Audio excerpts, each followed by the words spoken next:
மேற்கு வங்க மாநிலம் கூச்பெஹர் எல்லையில் வங்கதேசத்தினர் குவிந்து வருகின்றனர். அண்மை செய்தியாக பார்த்து வருகிறோம். கூடுதல் விவரங்களோடு இணைகிறார் செய்தியாளர் மதியழகன். மதியழகன், வணக்கம். இது குறித்தான முழு விவரங்கள்.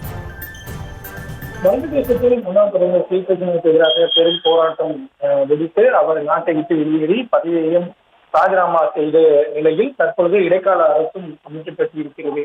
இடைக்கால அரசு அமைந்த பின்னரும் தொடர்ச்சியாக அங்கிருந்து போராட்டங்கள் நிகழ்ந்து வருகின்றன. குறிப்பாக மதச்சிறுபான்மையினர் மீதான தாக்குதல் நடந்து வருவதாக தகவல்கள் வெளியாகி வருகின்றன. குறிப்பாக இந்துக்கள் மீதான தாக்குதலும் அதிகரித்து வருவதாக கூறப்படக்கூடிய நிலையில் வங்கதேசத்திலிருந்து ஏராளமான மக்கள் வெளியேறி வருகிறார்கள்.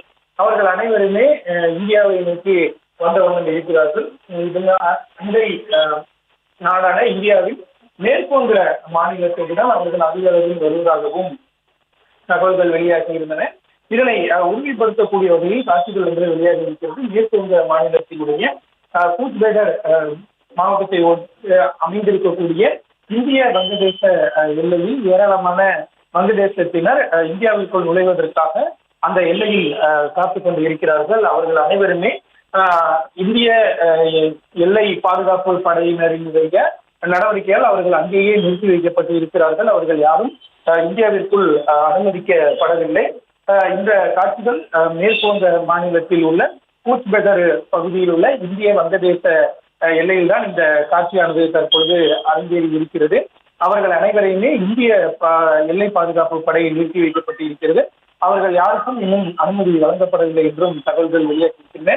ஏற்கனவே வங்கதேசத்தில் அந்த பதற்ற நிலை தொடங்கியதிலிருந்து இந்திய வங்கதேசத்தை ஒட்டி இருக்கக்கூடிய எல்லை பகுதிகளில் பாதுகாப்புகள் பலப்படுத்தப்பட்டு யாரும் உள்ளே நுழைவதை தடுக்கக்கூடிய வகையில் நடவடிக்கை எடுக்கப்படும் என்று எல்லை பாதுகாப்பு படை அறிவித்திருந்த நிலையில் தற்பொழுது நூற்றுக்கணக்கானோர் இந்திய எல்லைக்குள் நுழைவதற்காக இந்திய எல்லைக்குள் அங்கு வந்திருக்கிறார்கள். அவர்கள் அனைவருமே இந்திய எல்லை பாதுகாப்பு படைகள் நிறுத்தி வைக்கப்பட்டு இருக்கிறார்கள்.